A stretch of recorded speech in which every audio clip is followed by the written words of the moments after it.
Shane, Okay. are you fine? Are you fine with the? But I don't know what your point is. Then. Are you fine with the way the Middle East treats women, gay people, just people in general? Are you fine with Absolutely that? not. So, Absolutely so not.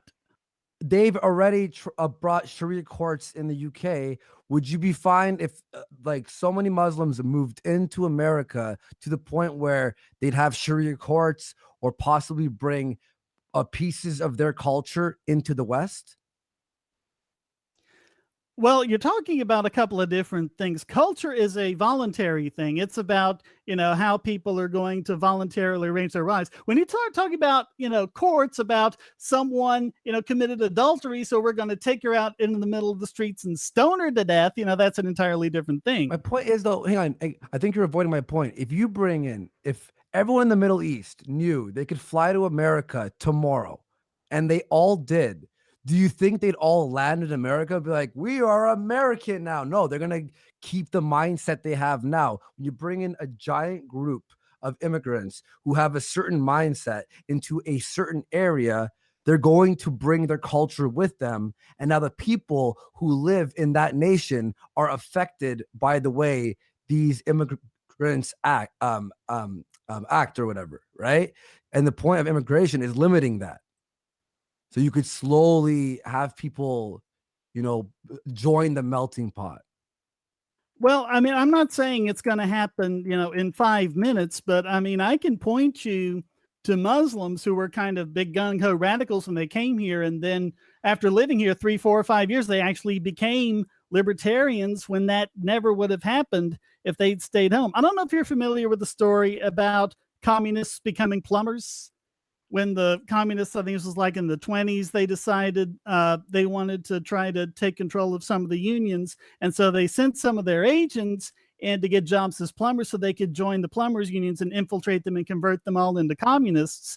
What actually happened was that they kind of lost a lot of their communist ideals and started taking on the interests of a lot of the plumbers they were around and what they were. That's kind of how people are. I don't think economic shifts can be compared. Hang on. His idea makes no sense. What he just said. Sorry for interrupting, but you're giving an example of a Muslim or a few Muslims who came to America and then eventually within 5 years started joining the American culture. But that's because it was a small amount of Muslims joining America. If you bring in a ton of Muslims over to America, they will usually move into the same neighborhoods, therefore not joining the melting pot, the cultural assimilation or whatever it's called. They would continue to drag on their culture in the West. And this is something I don't think anyone wants. I think what we want, if you want immigrants, which I know a lot of you don't, but if we do,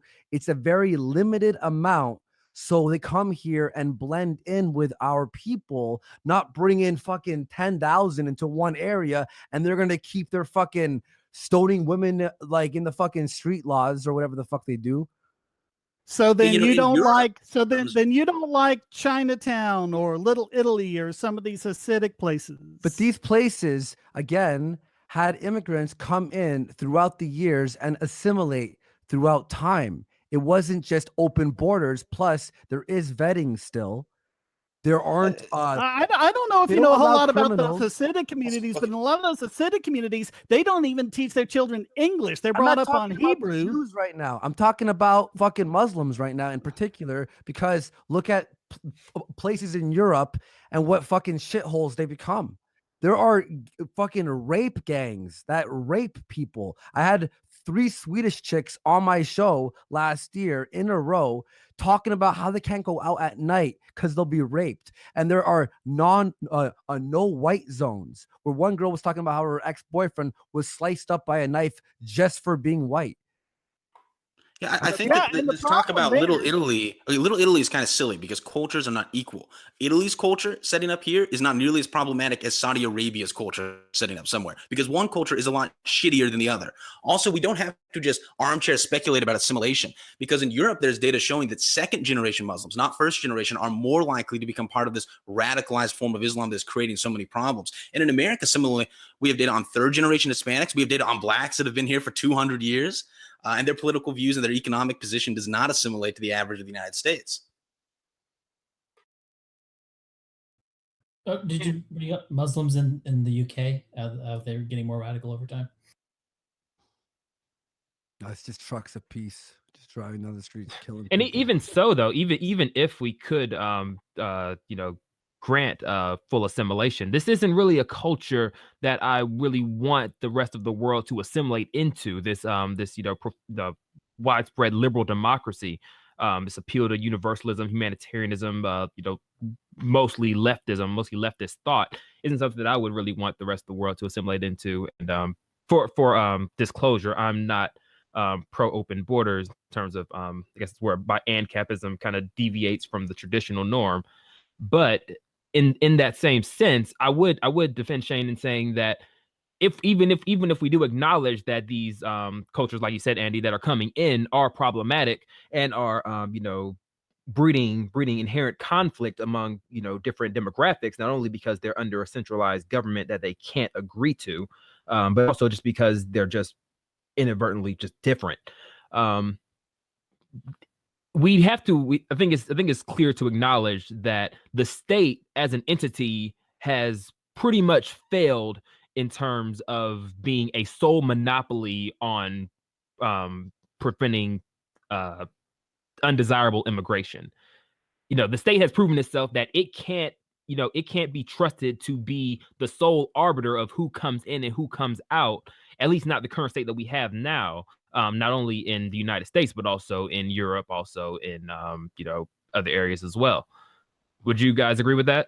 Well, I think it depends on what state you're looking at, though, right? Like Hungary's state recently has been doing a pretty good job at that. And lots of states have, including America's historically. So I don't think it's something we want to categorically say about states. But at the moment, a lot of Western states are infected with an egalitarian leftist ideology, which is causing them to do a very poor job at regulating immigration. And that we would all agree with.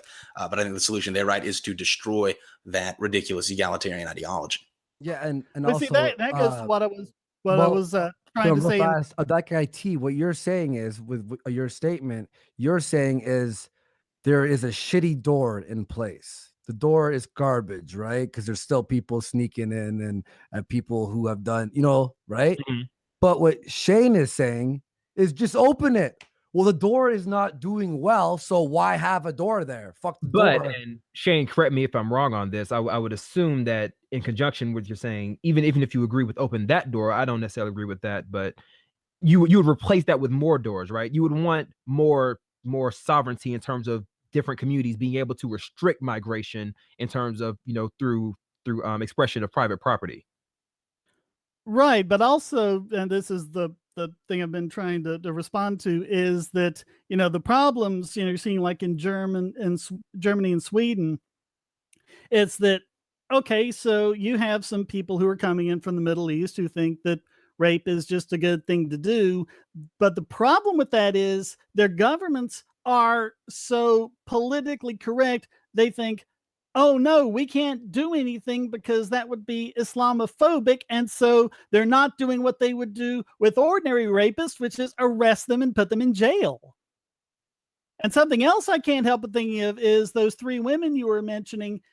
How much of a difference would it be if they had the right to keep and bear arms? But Shane, even putting people in jail involves some cost.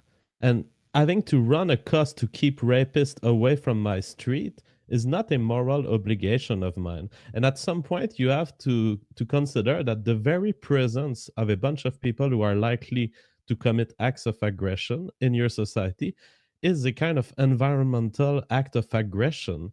To what extent do you consider that I have a moral duty to care about these problems when in fact all I can say is this is my territory, no one enters unless I approve it, and I will be strict on the approval.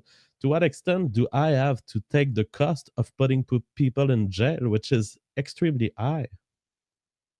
Well, I mean, you're talking about the cost of putting a few rapists in jail with the costs of kicking out and keeping out millions of immigrants. I mean, even if it there's is literally cheaper no to- cost at saying if- I have an immigrant there's policy. no cost to kicking out immigrants, really? We can do Well, that for there's the cost free. of kicking them out, The- but once the- they are the- kicked out, yeah, I don't have to pay for their food for the rest of their life. But you don't have to pay for the Customs and Border Patrol people to do their jobs. You don't have to pay for the courts to do it all. You don't have to pay for all of Okay, that but again one for cost involved. millions of immigrants as opposed to a handful of rapists. A Go handful. ahead, Sean. A handful of well- rapists. Oh, It's the statistics are still per 100,000. Most Okay, people you're from any saying- culture are not rapists. if the police in Sweden or whatever aren't arresting, Muslim people because they're afraid of being a racist or whatever, that's what you're saying, right? Well, how do you think it is going to be when you open borders and then like it's going to get worse? It's going to get way worse. They're going to be more, don't offend everyone because it's open borders. Well, but because you're attacking the wrong problem that way. The problem is the mindset of we can't act this way because we have to be politically correct. Because, I mean, there are natives who are Muslims and there are natives who are other races. And, once you start going down that way, you have to apply the law impartially. And if you're not doing that, I don't think anything else you do is going to make a damn bit of difference. Okay, well, so for one thing, yeah, rape is something that always is going to be calculated at a level of 1 per 100,000, but welfare use isn't. And for that matter, crime in general isn't. And then in the second place, yeah, there's a cost to kicking people out, but that is much smaller than the cost of keeping certain people in, right? And also, I don't think we want to make it sound like, maybe you're not intentionally doing this, but it's sounding like this politically correct ideology has only infected the state or something like that. And I think we should be clear that it's much sadder and much more insane than that. That in fact, there are private citizens in these, especially Scandinavian countries. There are women who have gotten raped by these Muslims and then feel bad about the fact that they got raped. Oh, sure, yeah. This ideology has poisoned the minds of private citizens and the state alike. Yeah, I'm not denying that. I mean, this doesn't happen in a vacuum, but I mean, I just don't see, deport the rapists versus deport all of them. And you're telling me that just acting against the rapists is going to be more expensive. Don't let everyone in. No, you deport all of them, or at least the vast majority of them, because of the rape rates, because of the crime rates, because of the use of the welfarism, because of the ethnic conflict that is very problematic in a democratic context. There are a large number of reasons for which you want to keep your society ethnically homogeneous, even when the culture isn't full of rapists.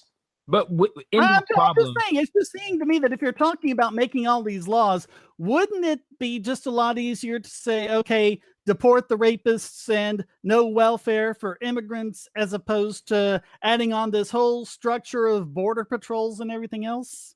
No, Not I when think the it would be. I immigrants think and it their would be a lot children easier. especially can vote. Yeah, I think it would be a lot easier to deport them all than to end the welfare state. Well, I mean, I last think I both checked, are you have very to be a difficult, citizen to but- vote. Clear about this notion of deporting them all, because this does not actually mean having to round up every single one, because people respond to realities that they see. And if they see that they're about to get arrested for being in a country, not all of them, but a large number of them will leave. We've done this in the United States before. President Eisenhower in the 1950s of Operation Wetback deported several million Hispanics. He didn't actually have to go around and round up every Hispanic. That is not how mass deportation ever works. But I mean, it's still got to be a greater number than just dealing with the ones that are causing issues. And as far as the voting things, last I checked, you have to be a citizen to vote. But with Immigrants. the What? No, you don't have to be a citizen to vote. Not in the U.S. Like Not only that, but also their children. but with these problems that come from what we perceive as I guess you call them invasive demographics or something like that, all these problems that come from them, which is rape, crime, assault, welfare use, all these things. I would argue that the state is overall, in terms of combating these things, a net negative versus if I'm not pro open borders. However, I do believe that the state is preventing a lot of reasonable measures that can be taken against these problems that people, particularly in the alt-right, generally don't acknowledge. They acknowledge that we have to build the wall and pro deportation, things like that. But in conjunction with that, once illegal immigrants come in, we're also sanctioned by egalitarian regulations, egalitarian rules, to where private citizens, private communities aren't allowed to discriminate against certain individuals, against certain people that transgress against them. Like Shane pointed out, in European countries, they don't have the right to self-defense. They don't have the right to, in many cases, they're punished by the state for even, arguing or contemplating defensive strategies against these invasive populations. So I would say the state, while we may agree in some contexts that having border restrictions may be somewhat beneficial, there are also a plethora of other reasons that the state is, harmful in terms of protecting whatever your host demographic. Well, I think that we need to be careful about talking about the state as a category, right? So if you're talking about currently, the United States government is doing a lot of things which in fact inhibit the ability of people in the United States to set up ethnically homogeneous communities. I totally agree with you. But Hungary's government currently is doing a good deal to support that sort of thing. The United States did, right? The United States government that passed the 1924 Immigration Act, right, obviously was doing quite a bit to support the sustainability of the host population. So I think that we have to be. But does it make sense to limit the potential way to combat that? Is it okay to limit ourselves to say that we're only going to have the state be a solution to this? Because I get what you're saying. It's not the state as a concept, which is pro-egalitarian, pro-leftism. However, the state that we have now is.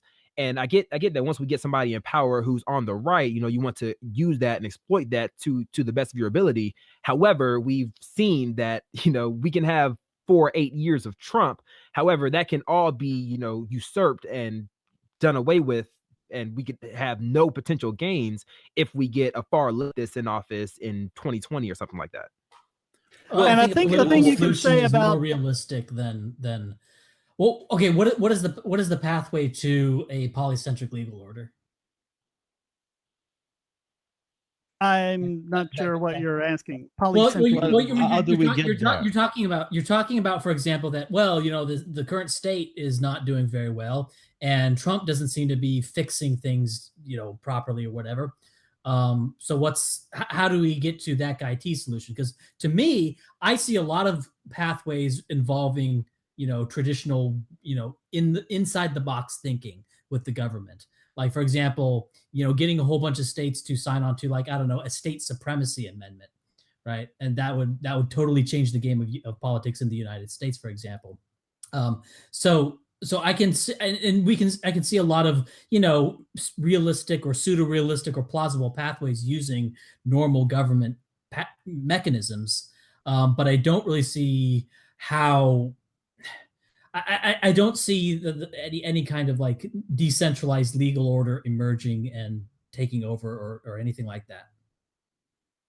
Well, I'm just looking, we were talking about states as a category. The thing I keep thinking of, and this is something I think you can say categorically about every state that's ever existed, and I don't see any reason why future states would be any different. If you give them the power to do one thing, for one purpose, they'll use that power for other purposes as well. And really what you're talking about is allowing the state to engage in, in thought crimes and guilt by association.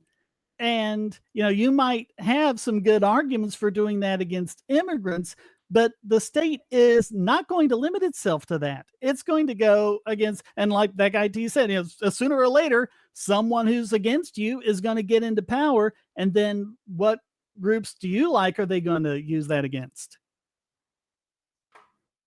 I don't see that that's true. Like, could you explain how the passage of the 1924 Immigration Act in the United States enabled the government to do things we really don't like? Now, there's other legislation that's passed, right, that does enable the government to do things we don't like with respect to immigration. But as long as the legislation is sufficiently specific, I don't see that there's that big of a window through which it can be abused. Well, this is just how it always is. I mean, income tax is a perfect thing. Income tax was passed in No, we're 1913. It was only supposed to be immigration. No. It doesn't matter. It's the same concept, and we see it No, over it's and over again not. in No, different that's a places. different law. No. Because- oh, for crying out. Don't stop gish galloping on this here. No. I'm not gish galloping. You want examples? I'm giving examples. He's talking Calm about down. talking about the 1924 Immigration Act. You saying it always leads, a law always leads to it giving the state a hammer, and the state uses the hammer to do something you don't like. Okay, how did that happen with the 1924 Immigration Act? I haven't read the 1924 Immigration Act, so I don't know, but I can give you plenty of other cases where it has, and I can give it to you for all sorts of governments throughout history, and it's pretty much a constant. So, I mean, you've pulled one example out of left field. It's literally the most relevant example to what we're talking about. But the 1984 Immigration Act obviously wasn't sustainable, and the question to be asked, I think, is that are there more sustainable alternatives to the traditional concepts that we've always gone through, which is via state legislation? I mean, the United States maintained what I would consider like a good racially informed immigration policy for like 150 years or whatever, right? So, I mean, yes, as history has contingently played out, that fell apart in the 1960s, but I don't think that we can draw from that this is some inevitable consequence of things. So that guy T, in what way was the policy of U.S. immigration for 150 years unsustainable? Well, I mean, unsustainable in the context of it's been usurped and it's no longer enacted. So obviously, in terms of present context, it But suppose right, but that's not a reason. Suppose there had been a constitutional amendment very early in the history of the U.S. saying Congress shall pass no law that leads to the genetic replacement of our population, of the people who are currently citizens of the U.S. and their descendants. Do you think that would be a non-sustainable amendment? No, I think that could be a sustainable amendment. However, are we talking about forming new decentralized communities, or are we talking about reforming the existing structure of the United States? I'm a separatist. I saw your video. I think you're a separatist. I think Sean is. Is everyone here basically a separatist? I think the JF is. I am. I'm a special kind of separatist. With the baguette. Separatism could be done in a way that I would favor it. I think Worski is like the only one here who's not a separatist. So, can you define what you mean by separatist? Nationalist. After this talk, I don't know. There's some people that you want to separate from, Andy. Well, I was just going to use the washroom, but then I heard you say that thing. But look, I've said this before. I'm not down for a white ethno state. But if the world becomes what fucking Shane is saying, I'm first there with the hammer and nail. If it's just like everyone in, criminals, let in all this stuff, freaking taxes are ridiculous, all this is terrible. There's gonna have to be a point where a few people are gonna be like, yeah, no,